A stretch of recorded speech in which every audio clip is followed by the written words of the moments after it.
Week 16 of fantasy baseball season, and here's a few hitters I look to buy and trade for this week. The first guy, Nick Castellanos of the Philadelphia Phillies. So Nick Castellanos with a bounce-back year. It's been for him in his second season with the Phillies, but he's definitely hit a cold spell over the last few weeks on the season. 14 home runs, 60 RBIs, 52 runs scored, a 280 average, and a 322 on base. But over the last month of the season, he's really struggled. And this Philly team, they've taken a step back as well over the last month, it seems like, as well, with him and Kyle Schwarber really struggling. So the last month, 5 home runs, 16 RBIs, 7 runs scored, a stolen base, a 182 average, and a 206 on base. So Castellanos, we know he's a professional hitter, a guy in his career who usually has a decent batting average. I know last season, like I said, wasn't a great year for him, but he still hit 263 when it was all said and done. So right now, while the numbers are down over the last month, and he could get hot at any time, especially in that small ballpark over there in Philly and Box and Citizen Bank. A hit I look to buy low this week, July 21st at the Guardians, 0 for 5 a rib. July 22nd at the Guardians, 0 for 4. July 23rd at the Guardians, 1 for 5. July 24th versus the O's, 1 for 3 a rib. July 25th versus the O's, 0 for 4 in that one. And July 26th versus the O's in that ball game, 1 for 3 with an RBI. So right now, Castellanos bats early in the lineup, obviously. Had great success early in the season.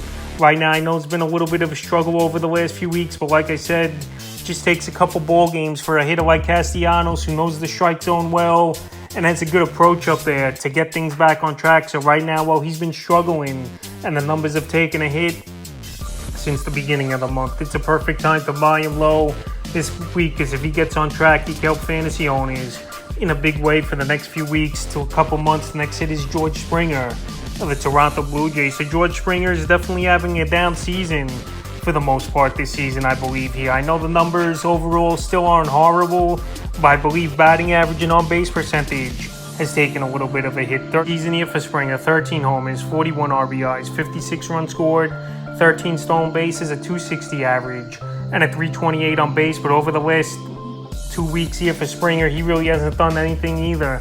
No home runs, 2 RBIs, 4 runs scored, a 180 average, and a 314 on base. So the only thing he's had going for him over the last few weeks here is the on-base percentage. We know he's got a good eye at the plate. Here is George Springer. This year, the strikeouts, he's definitely cut them down a little bit. Only 73 in 389 at-bats. And we know he's a professional hitter, and a streaky hitter at that is George Springer. But another play, if he gets hot, he could hit 10, 12 home runs in a month and bat 300. So the last few games here for Springer, July 22nd at the Mariners, 1 for 5 a run. July 23rd at the Mariners, 0 for 3 a run.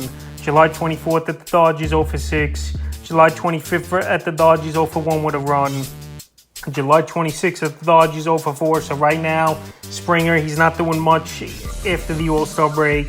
And he's definitely a buy low candidate this week. Like I said, Springer's a streaky hitter, no doubt about it. But he definitely has 25 to 30 home run power when it's all said and done, with about 60, 65 games left of the season. So right now, while Springer hasn't done much and the power's been down over the last few weeks to a month, he's definitely a hitter I look to buy this week. The next hit is Sean Murphy of the Atlanta Braves. So Sean Murphy, one of the best catchers in the major leagues this season, and he fits this Brave team like a glove, batting fourth in the lineup. A lot of great hitters around him, obviously. Acuna, Austin Riley, Matt Olson, Ozzie Albies. So he's got it good over there in the lineup.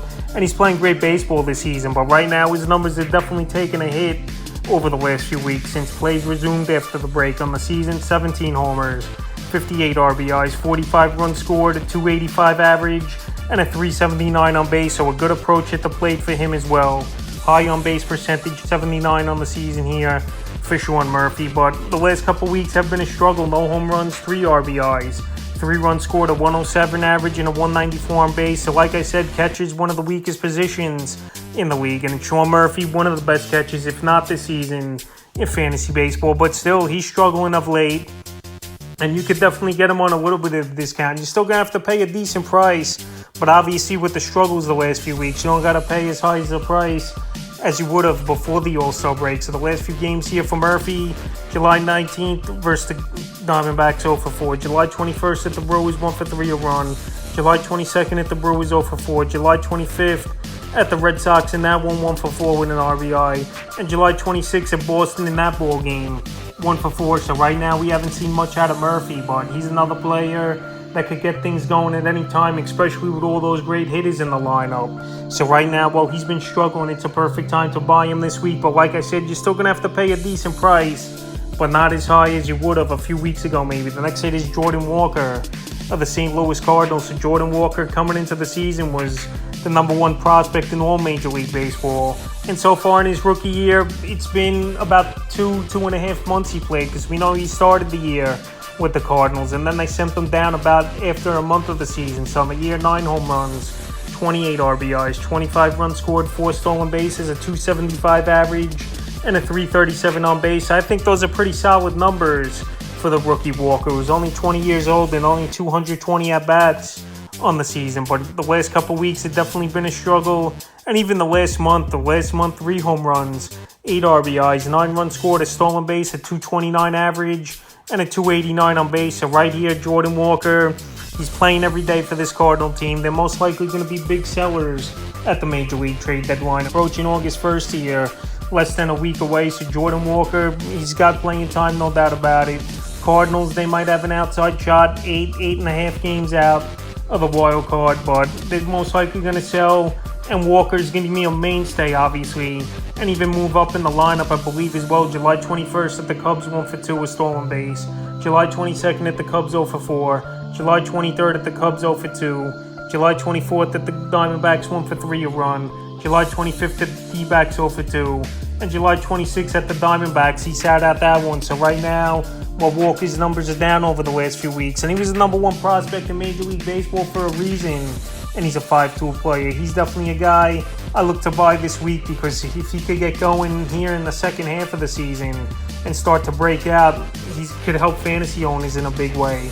And he also qualifies your third and outfield. The final hit I look to buy and trade for this week, he has Jorge Soler of the Miami Marlins. So Soler, overall the numbers this season, great year, no doubt about it. 24 home runs, 54 RBIs, 54 runs scored, a stolen base, a 243 average, and a 337 on base. So the batting average for Soler is a big bump up for him. He's usually 200, 210 hitter at best. This year to hit 243 is a great number. And we know he's capable of having big home run years. A few years ago with the Royals, 48 home runs. And then he was the MVP for the Atlanta Braves in the World Series as well. So the last month of the last couple weeks has definitely been tough here for Soler, though. 1 home run, 3 RBIs, 2 runs scored, a 154 average, and a 227 on base. So fantasy owners have even dropped him in a few percent of fantasy leagues. So he's available right now in 16% of fantasy leagues. So if you're in shallower leagues and he's out there, you go out there and pick him up. He's a classic power hitter, Soler, where he's going to have weeks where he goes off, and there's weeks he's not going to do much. So the last few games here for Soler, July 19th at the Cardinals, 1 for 5 a run. July 21st versus the Rockies, 0 for 4. July 22nd versus the Rockies, 1 for 3 a rib. July 23rd versus the Rockies, 1 for 4. July 25th at the Rays, 0 for 3.